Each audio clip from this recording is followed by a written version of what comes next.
चलो आज हम लोग डिस्कशन करेंगे करंट इलेक्ट्रिसिटी पार्ट 4, जिसमें किरचॉफ्स लॉ है, इसके एप्लीकेशन और व्हीटस्टोन ब्रिज। ठीक, पहले डिस्कशन हो गया कि पोटेंशियोमीटर और मीटर ब्रिज हमारे सिलेबस में नहीं है। तो सबसे पहले हम लोग किरचॉफ्स लॉ पर बेस्ड प्रॉब्लम को देखेंगे। तो basically Kirchhoff's law, first law, algebraic sum of current meeting at a point is always zero। इसका मतलब यहां पर हम लोग साइन कन्वेंशन ये लेंगे कि इनकमिंग करंट को पॉजिटिव लेंगे और आउटगोइंग करंट को नेगेटिव लेंगे। तो इनकमिंग करंट,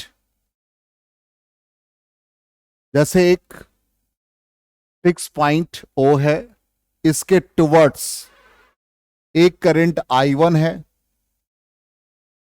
एक current I2, I3, I4, I5। तो जो इनकमिंग करंट है उसको ग्रीन कलर से हमने रिप्रेजेंट किया और जो आउटगोइंग करंट है उसको येलो कलर से रिप्रेजेंट किया है। तो यहां पर इनकमिंग करंट के लिए साइन कन्वेंशन पॉजिटिव हो गया। इसका मतलब I1 को हम लोग पॉजिटिव लेंगे, I4 को पॉजिटिव लेंगे। आउटगोइंग करंट है तो ये नेगेटिव हो गया, ये आउटगोइंग करंट नेगेटिव हो गया, नेगेटिव हो गया। तो फाइनली हमारा जो एक्सप्रेशन आ जाएगा वो I1, ठीक, I4 सारे पॉजिटिव को एक बार लिख दिया, ठीक, और नेगेटिव कॉमन ले लिया। तो कौन कौन नेगेटिव है? I2 है, I3 है और I5 है। तो अलजेब्रिक सम 0।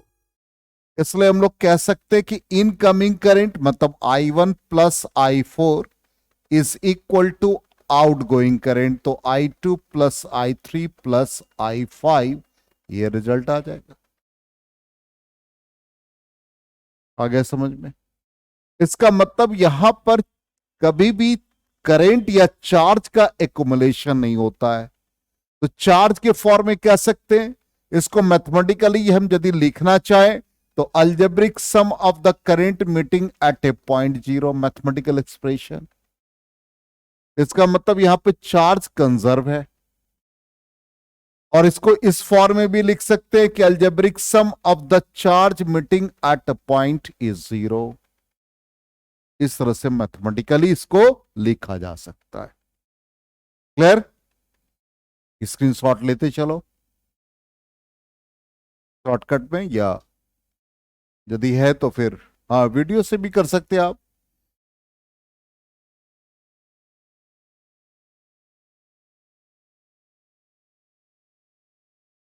हो गया? चलिए अब नेक्स्ट आ जाए।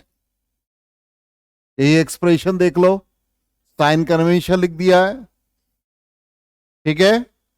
और हमने ये लास्ट में जो लाइन लिखा है, charges can not accumulate at a junction. तो जितने भी चार्जेस जंक्शन पे आ रहे गिवन टाइम में, उतना ही चार्ज जंक्शन से मूव करेगा आगे। इनकमिंग चार्ज या incoming current is equal to outgoing current. Clear? आ गया समझ में? अब सेकेंड लॉ, जिसको कि हम लोग वोल्टेज लॉ भी कहते हैं, लूप रूल भी कहते हैं। तो इसमें लूप ये फॉर्म किया हुआ है, ठीक। अब ये लूप फॉर्म किया तो इसमें जैसे ईएमएफ E1 से करंट I1 का फ्लो हमने दिखाया, ईएमएफ E2 से करंट I2 का फ्लो दिखाया, और एक्सटर्नल रेजिस्टेंस में दोनों का सम I1 प्लस I2 दिखाया, ठीक। अब यहां पर मैथमेटिकल फॉर्म क्या कहता है? मैथमेटिकल फॉर्म कहता है कि algebraic sum of the product of current and resistance. Current resistance का जो भी सम होगा is equal to sum of the EMF. Best way यही है कि करंट और रेजिस्टेंस का सम ईएमएफ के इक्वल लिखेंगे, या नेट पोटेंशियल 0, दोनों लिख सकते हैं।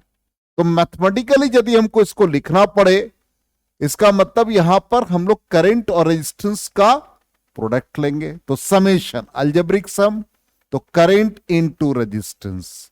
तो रेजिस्टेंस दोनों यूज करना है, एक्सटर्नल और इंटरनल दोनों, is equal to sum of the EMF, EMF के इक्वल लिख देना है। अब साइन कन्वेंशन में क्या यूज करना है? तो साइन कन्वेंशन में जब हम लूप बनाते हैं तो एक लूप ये बनेगा,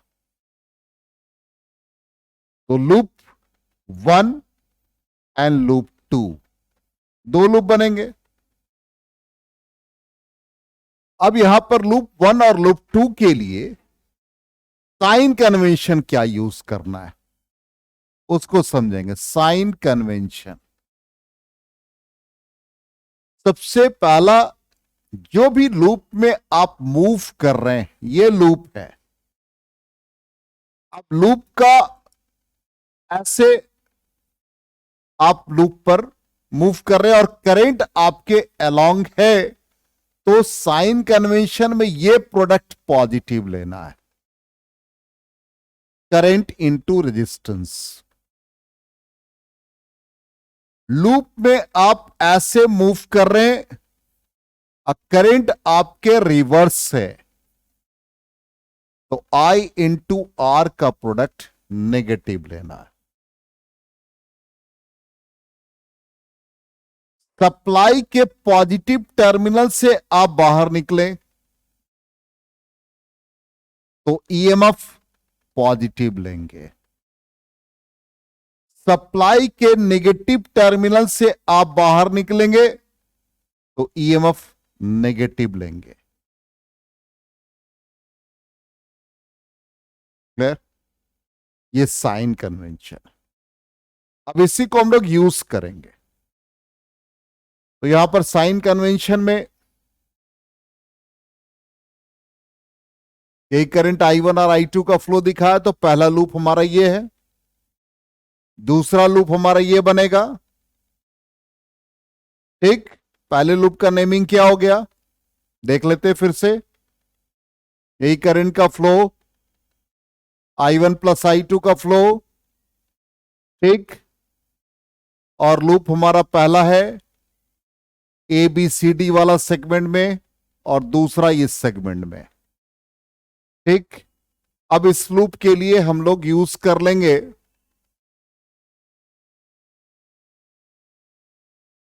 साइन कन्वेंशन। देखो क्या है, पहला ये फ्लो, करंट आपके लॉन्ग, तो साइन कन्वेंशन में पॉजिटिव। क्लियर? सबकी विजिबिलिटी स्क्रीन पर होनी चाहिए। ये देख लो, लूप में ऐसा मोशन, करंट आपके अगेंस्ट है तो नेगेटिव लेंगे। ठीक, ईएमएफ के नेगेटिव टर्मिनल से, जैसे पॉजिटिव टर्मिनल से बाहर निकले तो ईएमएफ पॉजिटिव, नेगेटिव टर्मिनल से बाहर निकले तो ईएमएफ नेगेटिव। अभी ये एक्सप्लेन किया है। तो पहला लूप हमारा क्या बन रहा है, ABCDA, ABCDA। अब देखो ध्यान से, बिल्कुल ये ऑलरेडी पढ़ा रखा, फिर भी पूरा रिकॉल करा रहे। ABCDA, ए से बी जा रहे हो, करंट आपके अगेंस्ट है तो माइनस साइन, तो I1 इंटू R1। फिर आप गए CD, करंट आपके अगेंस्ट है, minus sign, I1 plus I2 into R.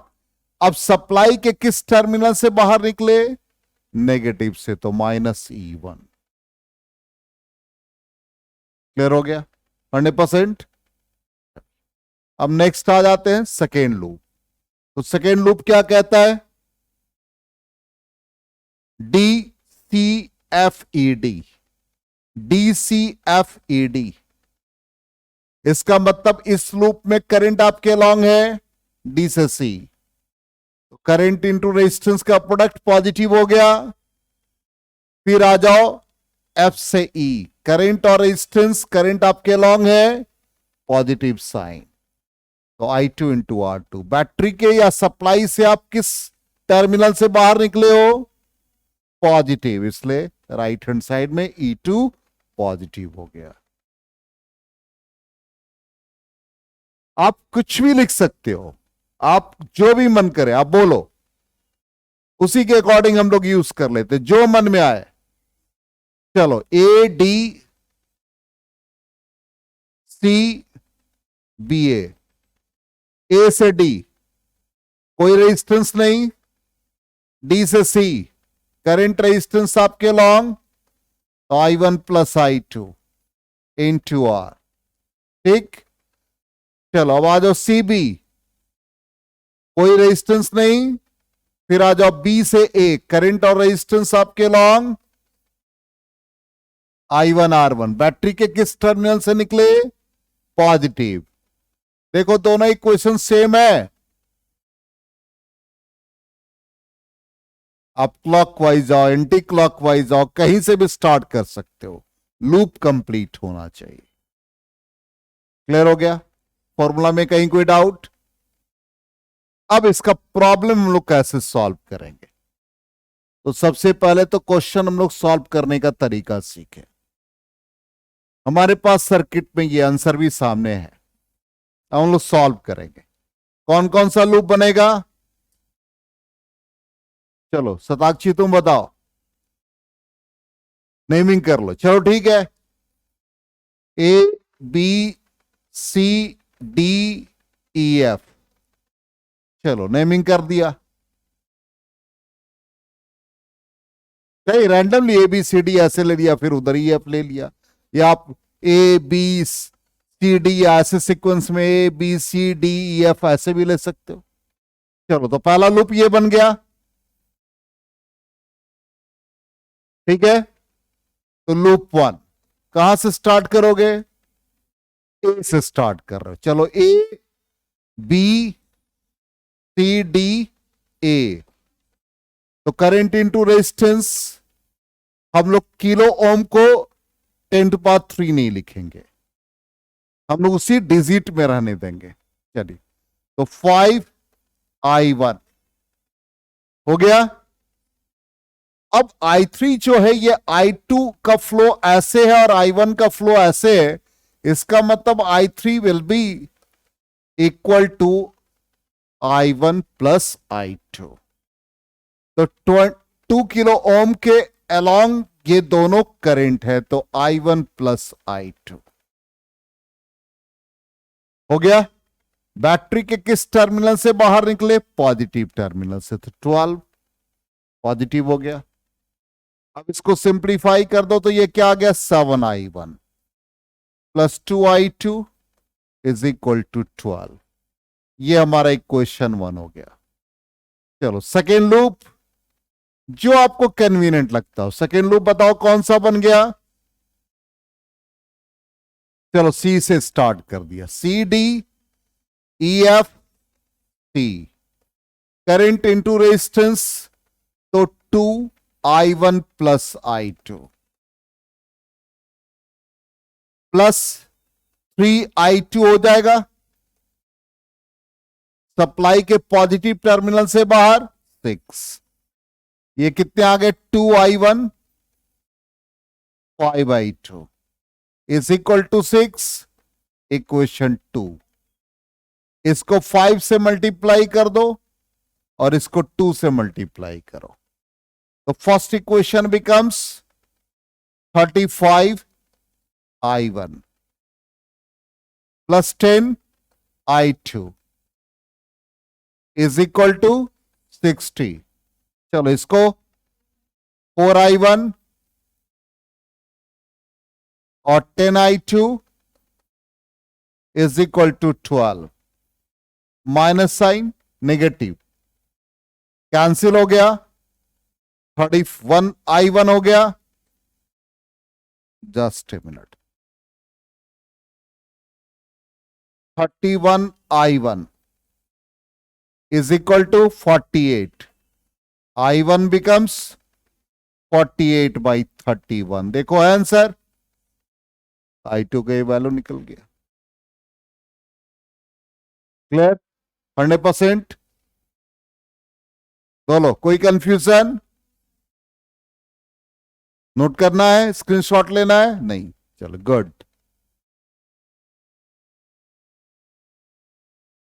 तो आंसर भी हमारा आ गया।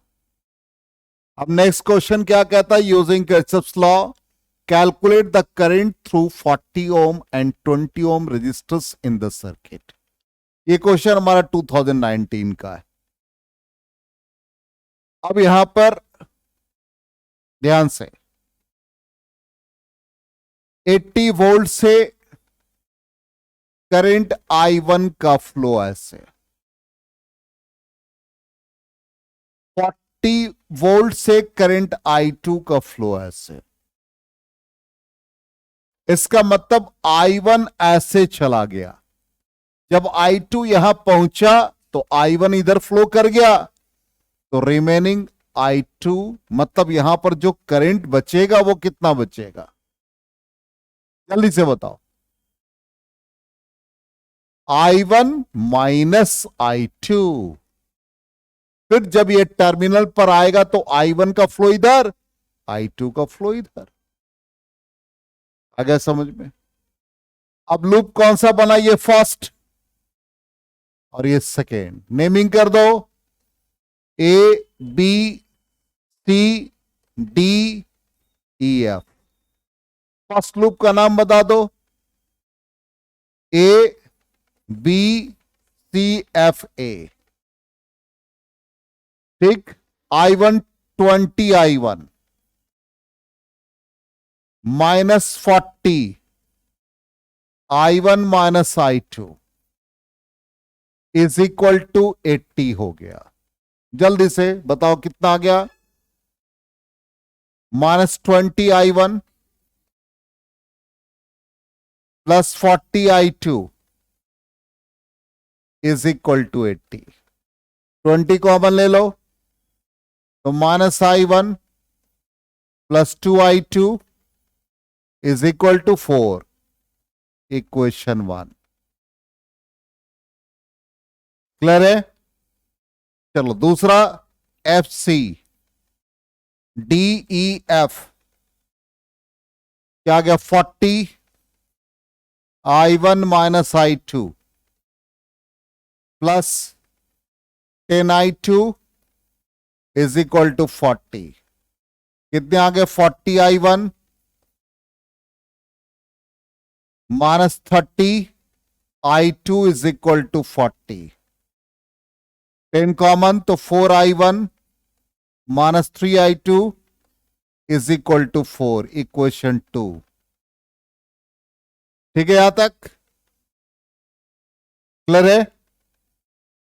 फर्स्ट इक्वेशन को 3 से मल्टीप्लाई कर दो, नहीं सॉरी 4 से कर देते, I1 का कोफिशिएंट इक्वल हो जाएगा, तो माइनस 4 I1 8 I2 16। यहां पर आ गया 4 I1 minus 3 I2 is equal to 4। I1 वाला पार्ट कैंसिल हो गया, कितने आ गए, 5 I2 इज इक्वल टू कितने आ गए, 20। तो I2 का वैल्यू कितना आ गया, 4 एम्पियर। I2 किस में फ्लो है,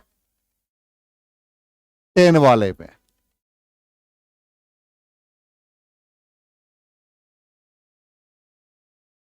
ठीक, और हम लोगों से क्वेश्चन क्या पूछा है, 40 ओम और 20 ओम, तो I1 भी निकालते। अब इसका वैल्यू को यूज कर ले तो फर्स्ट इक्वेशन में I1 का वैल्यू, तो I1 क्या आ जाएगा, 2I2 माइनस 4। I2 कितना, 4 माइनस 4, कितने आ गए, 4 एम्पियर आ गया, 4 एम्पियर। और इसमें कितने का फ्लो है, I1 माइनस I2, तो दोनों का वैल्यू सेम है, 0 एम्पियर। आ गया समझ में। ऐसा ही क्वेश्चन रहता है। आपको प्रैक्टिस हमने थोड़ा टफ क्वेश्चन सब कराया था, लेकिन आपके एग्जाम में ऐसा ही क्वेश्चन आएगा। क्लियर, आगे बढ़े, जस्ट ए मिनट।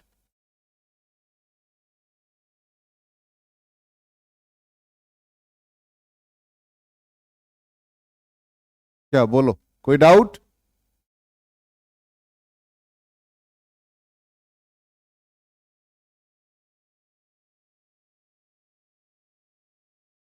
हो गया?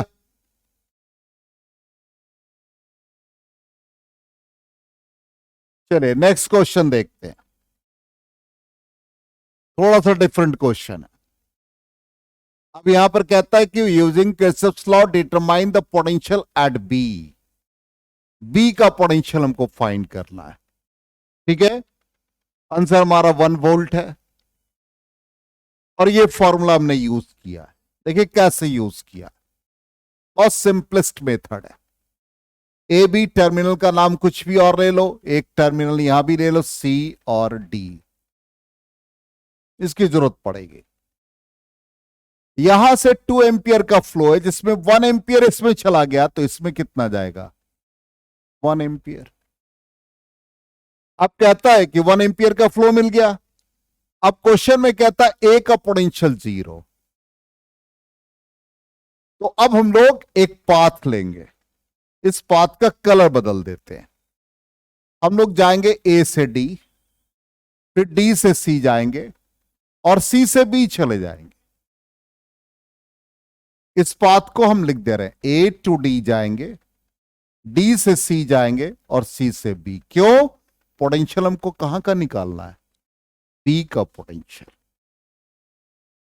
तो जो हमारा स्टार्टिंग पॉइंट है वो लोअर पोटेंशियल है, याद रखोगे, स्टार्टिंग पॉइंट हमारा लोअर पोटेंशियल है, तो लोअर पोटेंशियल वी है। अब यहां से आप जब चले तो किस टर्मिनल से बाहर निकले? पॉजिटिव से, वो पोटेंशियल पॉजिटिव लिखेंगे। अब आप डी से सी जा रहे हैं तो करंट आपके अगेंस्ट है, इसका मतलब है कि करंट का जो फ्लो हो रहा है ऐसे होता है, in fact higher potential to lower potential. तो हमारा लोअर पोटेंशियल है, इसलिए साइन कन्वेंशन में पॉजिटिव रह जाएगा। तो आई इंटू आर पोटेंशियल है, ध्यान देना, यहां भी वी लिखा, यहां भी वी लिखना है, तो इसका वी कितना हो गया? 1 into two, V equal to I into R, तो 1 इंटू टू। और साइन कन्वेंशन में क्या बताइए, हमारे अगेंस्ट इसलिए प्लस साइन रह जाएगा, तो ये क्या आ जाएगा? 1 इंटू टू। फिर आप यहां से चले तो किस पोटेंशियल से बाहर निकले? नेगेटिव। यहां प्लस से निकले थे तो पॉजिटिव लिया, तो वहां नेगेटिव से निकले तो नेगेटिव पोटेंशियल, तो -2। और higher potential right hand side में वीबी। क्लियर? और ए का पोटेंशियल क्या है? 0 +1, और ये क्या हो गया? 2 -2 बीबी। 2 2 2 कैंसिल हो गए, तो पोटेंशियल एट बी कितना आ गया? 1 वोल्ट। आया समझ में? लूप से भी सॉल्व कर सकते हैं, लेकिन पोटेंशियल निकालना तो इजी यही है, कम टाइम में सॉल्व करने का तरीका यही है। आ गया समझ में?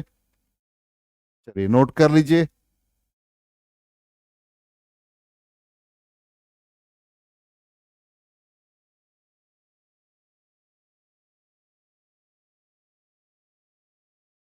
हो गया? क्लियर है? आगे बढ़े? आ रहा समझ में कि दिक्कत है?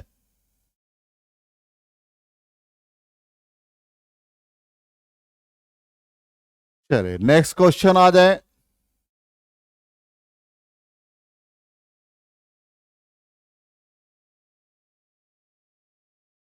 अब नेक्स्ट क्वेश्चन कहता है, using Kirchhoff's law calculate the potential difference across B and D. अभी तक करंट निकालने के लिए पूछता था, यहां पर potential difference across B and D पूछा है, ठीक। अब अधिकतर यहां पे रेजिस्टेंस का वैल्यू एक ही दे रखा है, बाकी जितने भी वैल्यू दे रखे हैं सोर्स ऑफ ईएमएफ के साथ इंटरनल रेजिस्टेंस दे रखा है। तो सबसे पहले हम लोग हायर पोटेंशियल से करंट का फ्लो करा देते हैं। तो यहां पर हमारे पास करंट का जो फ्लो हो जाएगा वो पहले वाला सेगमेंट 3 वोल्ट से एज्यूम कर ले कि करंट I1 का फ्लो है। क्लियर? Yes no? और यहां पर 2 वोल्ट से हम एज्यूम कर ले कि I2 का फ्लो है। तो इस पार्ट में कितना करंट का फ्लो हो गया, ऐसे पार्ट में आओगे तो यहां I1 है और इधर I2 है। इसका मतलब यदि इस पार्ट में आप देखेंगे तो क्या बनेगा,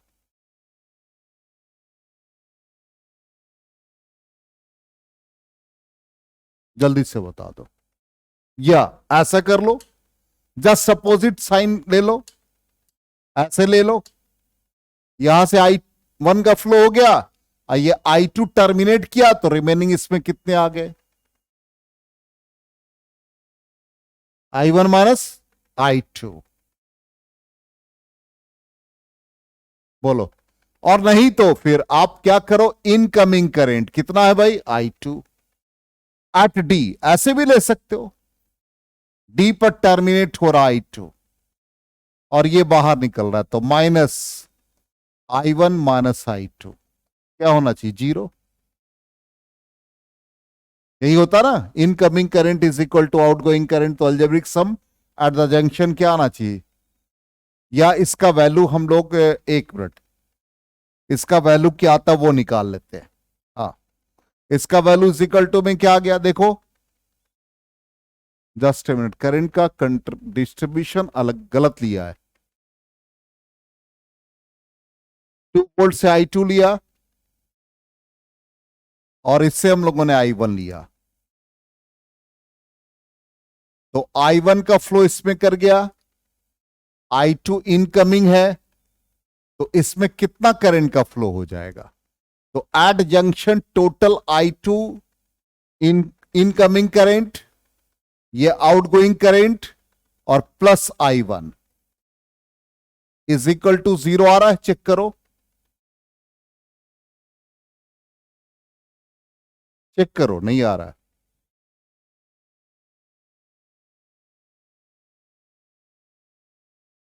अब क्या होना चाहिए,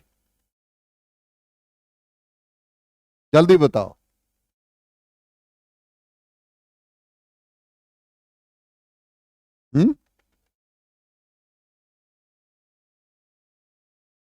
तो यहां पर क्या आना चाहिए, I1 प्लस I2, तब जाकर के टोटल सम 0, इसलिए यहां पर क्या आ गया, I1 प्लस I2।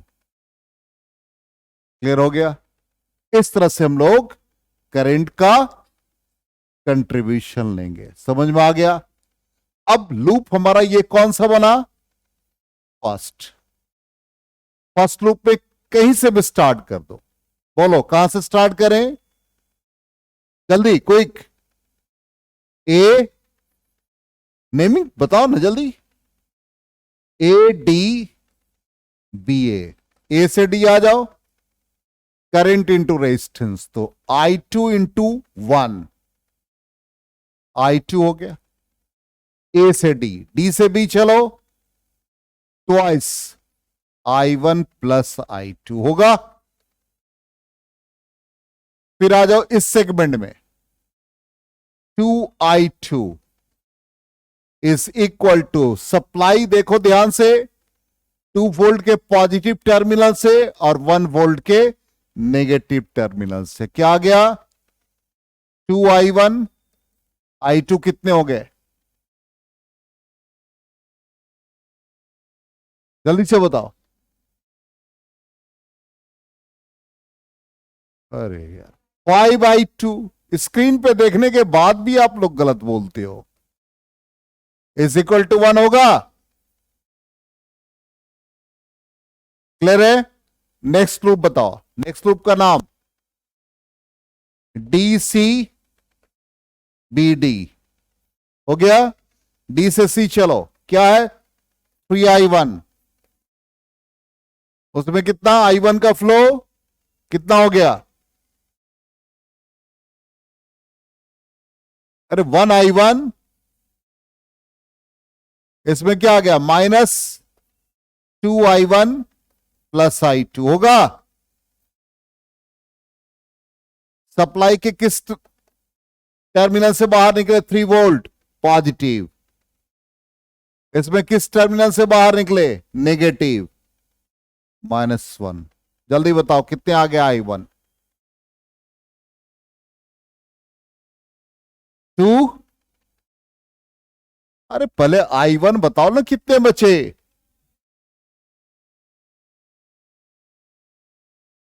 2I1 बचा। I2 कितने बचे? -2I2 is equal to 2। दोनों इक्वेशन को सॉल्व कर लेंगे, सबट्रैक्ट कर लेंगे, वैल्यू निकल जाएगा। आ गया समझ में? Yes no? क्लियर है? अब करंट का वैल्यू निकालेंगे। ध्यान से, पोटेंशियल डिफरेंस पूछा है, तो पोटेंशियल डिफरेंस क्या हो गया? V B, और पोटेंशियल किसके बीच है? B and D। तो VB D is equal to current क्या है? I1 plus I2 into R। तो जो I1 और I2 का वैल्यू निकलेगा उसको रख करके रेजिस्टेंस से मल्टीप्लाई कर देंगे। आ गए समझ में? क्लियर? 100%?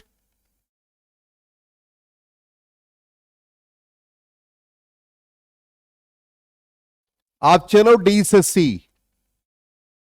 फिर C से B, फिर B से D। तो B से D करंट आपके अगेंस्ट है, माइनस साइन आएगा। B से D आप ऐसे चल रहे हो और करंट के I1 प्लस I2 का flow opposite to your path, तो नेगेटिव नहीं आएगा। बोलो, अभी भी डाउट है?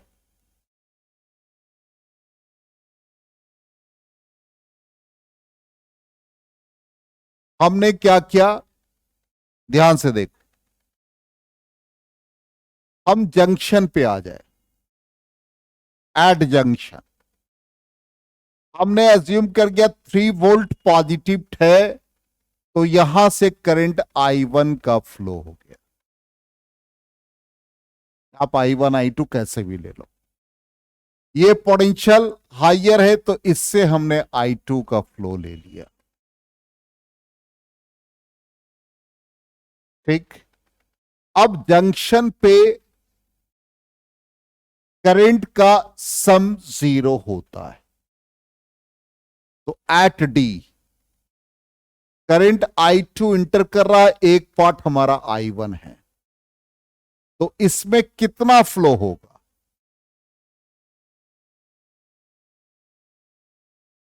बोलो। I2 माइनस I1 कर सकते हो, वो भी कर सकते हो, या आपने सपोज I2 इनकमिंग करंट है तो नेगेटिव हो गया, और I1 आपका क्या है? आउटगोइंग करंट, ये हो गया। तो यदि आप इसमें लेके जाते हो I2 माइनस I1, तो सम 0 आ रहा है,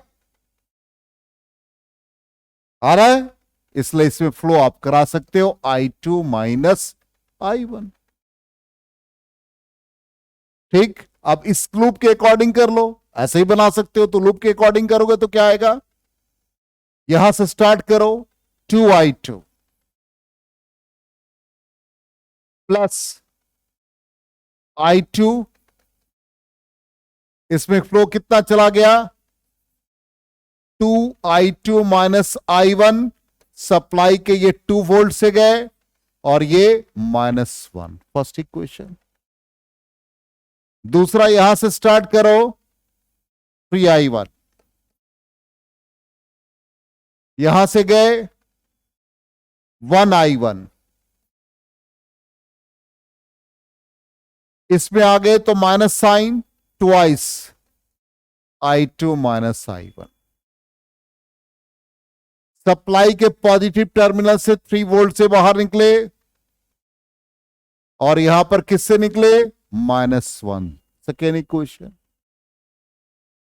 I1 I2 का वैल्यू निकाल लेंगे, तो potential difference across BD is equal to I2 और I1 को सब्ट्रैक्ट कर देंगे इनटू 2 ओम। अब आ गया समझ में? क्लियर है 100%? चलिए, तो ये किरचॉफ्स लॉ से रिलेटेड प्रॉब्लम हो गया।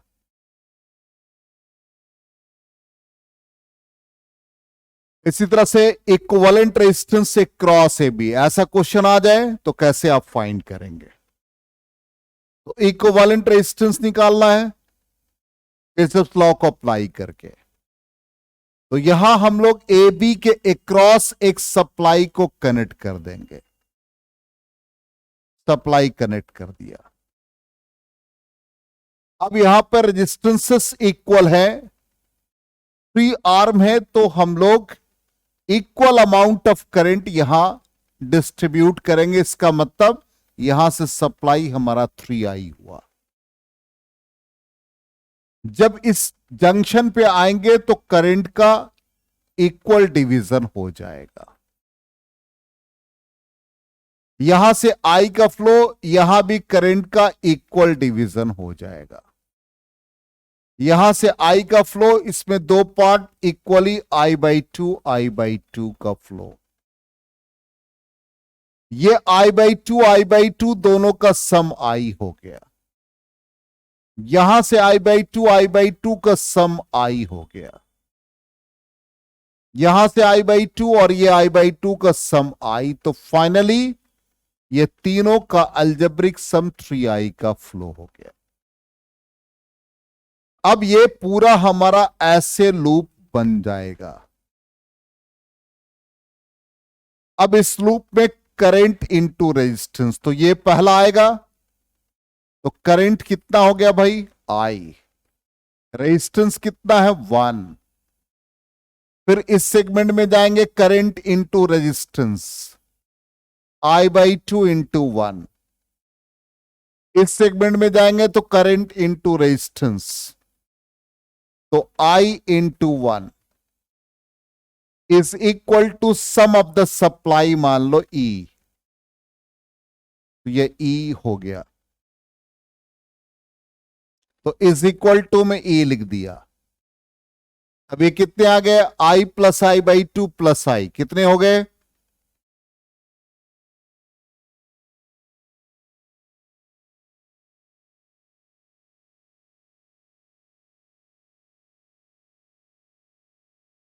अरे तुम लोग को जोड़ने में इतना समय लगता है। 1 + 1 2 हो गया, प्लस हाफ हो गया 2.5, 5/2i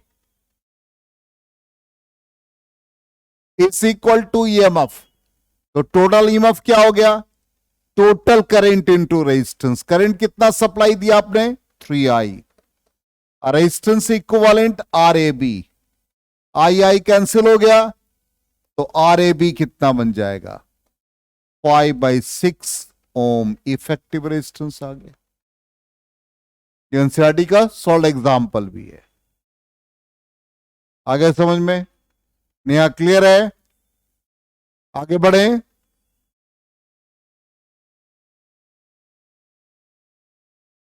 क्या? हाँ, जिस समय चैप्टर हमने पढ़ाया तो उस समय इस क्वेश्चन को किया था हम लोगों ने डील।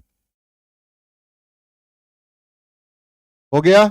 चलिए, तो ये भी क्वेश्चन हो गया 5/6 ओम। अब व्हीटस्टोन ब्रिज, ये ब्रिज से हमारा PQRS, और इसमें बीच में गैल्वेनोमीटर G कनेक्ट है अलोंग द डायगोनल, और सोर्स ऑफ EMF E है।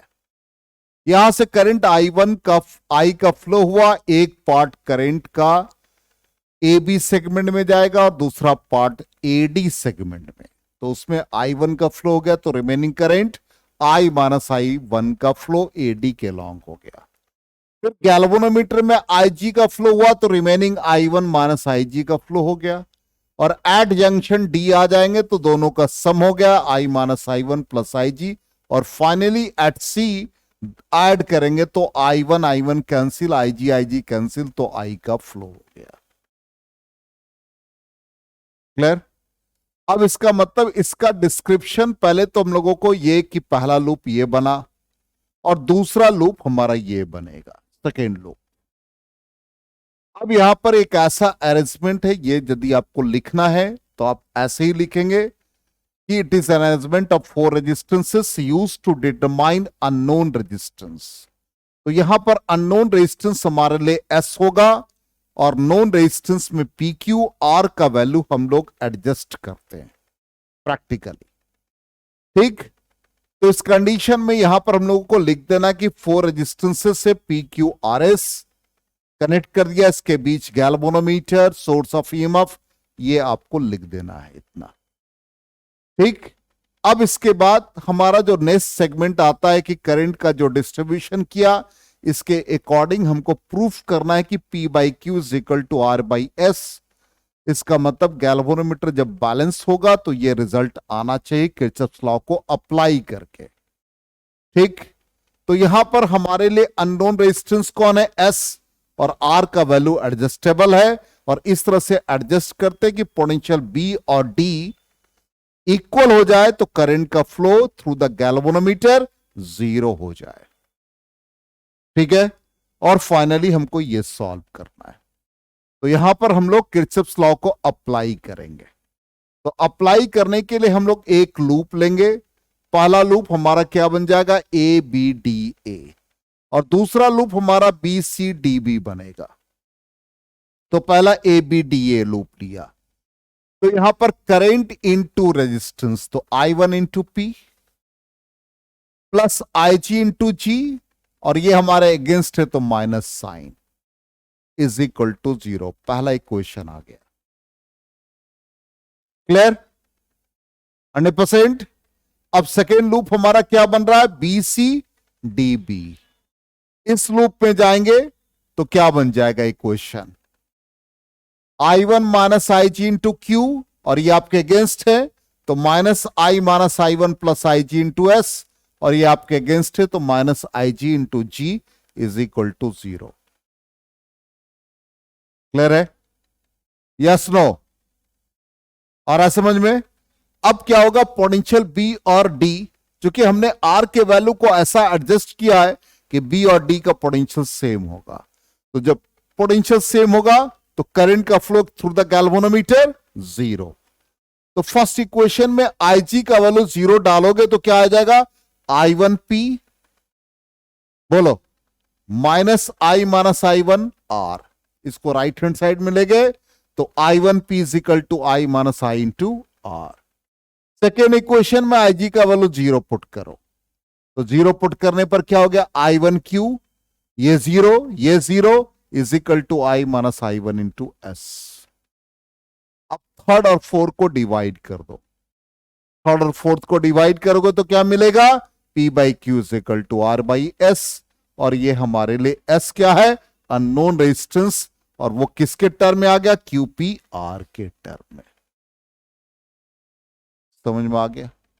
अब यहां पर क्वेश्चन ये पूछा जा सकता है कि ब्रीज किस किस कंडीशन में सेंसिटिव होगा, इससे रिलेटेड यदि ईएमएफ को और गैल्वेनोमीटर को हम लोग इंटरचेंज कर दे तो क्या इफेक्ट आएगा।